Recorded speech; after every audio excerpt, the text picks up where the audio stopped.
Em nome do Pai, do Filho e do Espírito Santo. Bom dia. Louvado seja nosso Senhor Jesus Cristo, para sempre seja louvado. Amém. Existem muitos perigos na vida espiritual que nós temos que deixar de lado em nome de Deus. O grande perigo de olhar o nosso Deus como um carrasco, aquele Deus que está ali só para observar se você vai cumprir os mandamentos ou não. Se você vacilar por alguma fração de segundo, cuidado, já está anotado ali no livro da vida, a sua fraqueza, ele vai punir imediatamente. É uma visão de Deus muito ruidoso, muito rancoroso, muito severo, um Deus muito carrasco. Então, esse discurso nós temos que deixar de lado em nome de Deus. Só que tem um outro problema. Já um Deus permissivo demais. Tudo é permitido, tudo está bem, tudo. Viva a sua vida, seja feliz e no final das contas eu estou aqui para te apoiar. Então é um Deus também que nós temos que deixar de lado. Um Deus carrasco, ali, só esperando você vacilar para descer um raio na sua cabeça. Deixar esse Deus de lado e deixar o outro permissivo, onde tudo está bem e vai ficar bem, e tudo é bem, e tudo é bem. O Evangelho de hoje mostra exatamente a bondade de nosso Senhor Jesus Cristo, que coloca as coisas no seu devido lugar.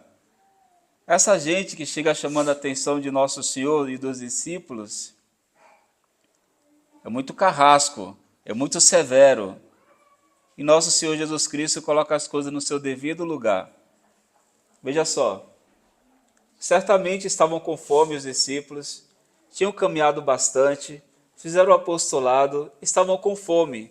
Nada mais justo do que parar, arrancar umas espigas e comerem. Tem nada de errado. Mas aqueles que é muito duro na lei, não, o que você está fazendo aqui? Pegando espiga no dia de sábado, isso não é permitido. Está vendo que é uma coisa muito dura, muito severa? E nosso Senhor chama a atenção. Com isso nós aprendemos belas coisas. Dentro da lei existe hierarquia. E diante de um conflito prevalece o maior. Explico. Sexta-feira Santa, sabemos que é dia de se abster de carne e fazer o santo jejum. Só que esse dia o jejum cede a comida se for para conservar a saúde do corpo. Então veja como a igreja não é assim radical, melhor dizendo, ela não é carrasco. Radical tem que ser que é para arrancar o mal pela raiz. Mas não é carrasco. Se você está doente, se você não tem condições de fazer o jejum, vá se alimentar em nome de Deus. Nada de fazer jejum. É colocar as coisas no seu devido lugar. Então a lei do santo jejum cede a comida se for para conservar a saúde do corpo. Nesse caso aqui, eles estavam cansados, estavam com fome. Essa lei de não arrancar as espigas cede a necessidade de se alimentar. É assim que a igreja vai conduzindo os seus fiéis. A lei do descanso, que é o domingo para o católico, cede a exigência de fazer uma boa ação. E um exemplo bem prático. Se eu preciso no domingo, que é dia de vir à Santa Missa, dia do descanso, se eu preciso socorrer uma pessoa que está doente, o que é que eu tenho que fazer? Deixo de vir à missa e vou tratar do doente que precisa da minha ajuda. Percebe? Colocar as coisas no devido lugar. A lei maior prevaleceu, que aqui é a caridade. A caridade vem em primeiro lugar. Nada adianta participar da Santa Missa e deixar a pessoa em casa sozinha, doente, precisando de um apoio. O que mais vai agradar a Deus? Que você faça a obra de caridade. Então veja, não é um Deus carrasco, você tem que ir na missa de todo jeito, mas também não é um Deus bobão, que se você não estiver com preguiça, fique em casa. É tudo no seu devido lugar. Também se você já se arrumou para ir para a Santa Missa, e uma pessoa precisa da sua ajuda, vá ajudar essa pessoa. Se der tempo, você vai para a missa. Não consegue na missa das 10? tenta achar um outro local para você ir para a missa. Mas primeiro, vá fazer a obra de caridade. Então, a lei maior, repito, prevalece diante de uma lei menor. Nesse caso, a lei maior é a caridade, tem que socorrer o próximo.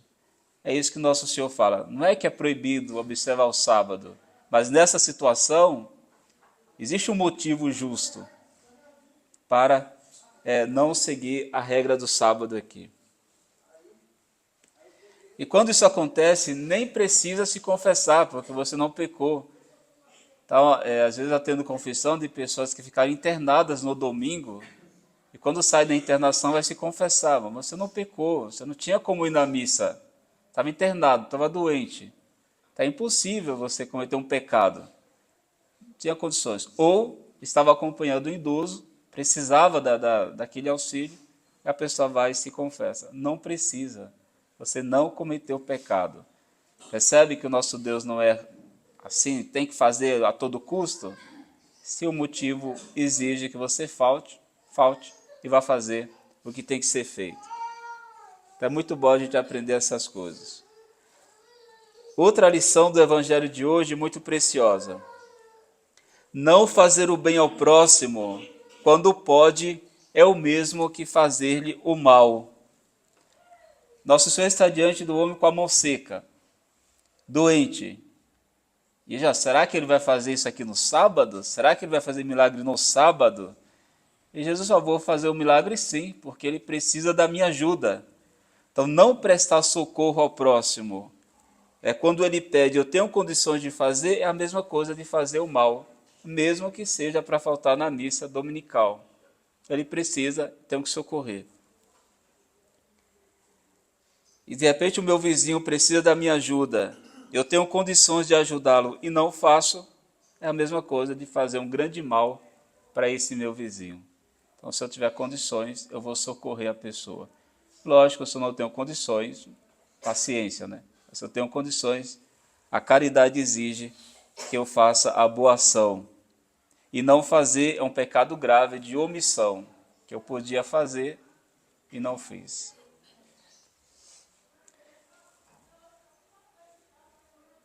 Jesus então olhou ao seu redor, cheio de ira e tristeza, porque eram duros de coração. Certamente Jesus tinha feito muitas coisas, chamou muita atenção desse povo, mas o coração deles continuava duro. Esse olhar de ira de nosso Senhor, olhar de tristeza, é como se dissesse, como assim, eu estou te ensinando o tempo todo como deve proceder, e você procede de modo contrário. Essa reprovação de nosso Senhor. E disse ao homem de mão seca, estende a mão. E aqui vale um sentido muito místico dessa frase de nosso Senhor, estende a mão. Essa mão seca, vamos dizer que é a falta de trabalho na vida espiritual, é uma infertilidade. Se faz pouca coisa para a salvação. É uma mão sem movimento para as coisas celestes e é uma mão com movimento para as coisas da terra, que só se dedica ao trabalho temporal, mas não se dedica ao trabalho para a vida eterna. Então essa secura na mão, essa infertilidade da vida espiritual é que nosso Senhor pretende mostrar com essa cura. Estende a mão. É como se dissesse, começa a trabalhar que o milagre acontece. Estende a mão, pega o seu terço e vai rezar. Você tem rezado o terço todos os dias? Estende a mão para o terço e você vai ver nosso Senhor trabalhando na tua vida. Estende a mão para as Sagradas Escrituras. Você está lendo a Bíblia todos os dias, ou pelo menos fazendo alguma leitura espiritual, pouco minuto que seja, vai trazer grande benefício. Estende a mão, já trabalha para a tua salvação.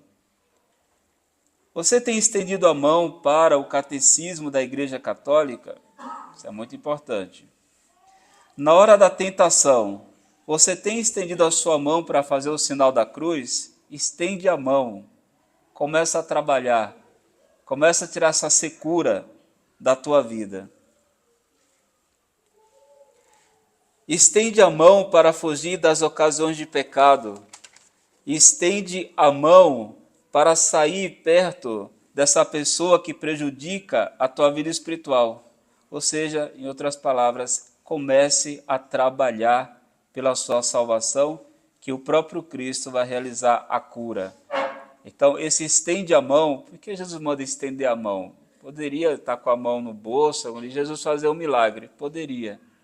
Mas o estende a mão, ou seja, vamos trabalhar, que o milagre acontece. Então nós não podemos ficar só pedindo a Jesus as coisas. Jesus me livra dessa tentação, Jesus me livra dessa ocasião. E se eu não trabalho para isso, o milagre não acontece.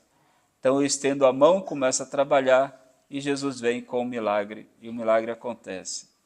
Peçamos a Nossa Senhora essa graça de não ficar preguiçoso. A preguiça deixa a nossa vida espiritual seca, ao exemplo da mão desse homem. Depois pedir a Nossa Senhora a graça de sempre fazer o bem àquelas pessoas que precisam da minha ajuda.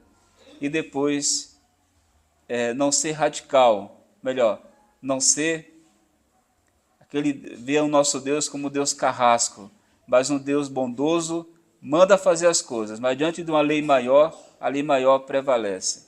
Encerro o discurso com o versículo 27, também fala muito para a gente. E Jesus acrescentou para aquela gente: olha, o sábado foi feito para o homem, e não o homem para o sábado. Posso estender aqui. O celular foi feito para o homem, e não o homem para o celular. Aquela ideia de que fica com o celular o tempo todo, parece que esse celular te domina. Inverte as coisas, o celular foi feito para você. É você que manda, e não o celular pode mandar em você. Então, o celular foi feito para o homem, e não o homem para o celular.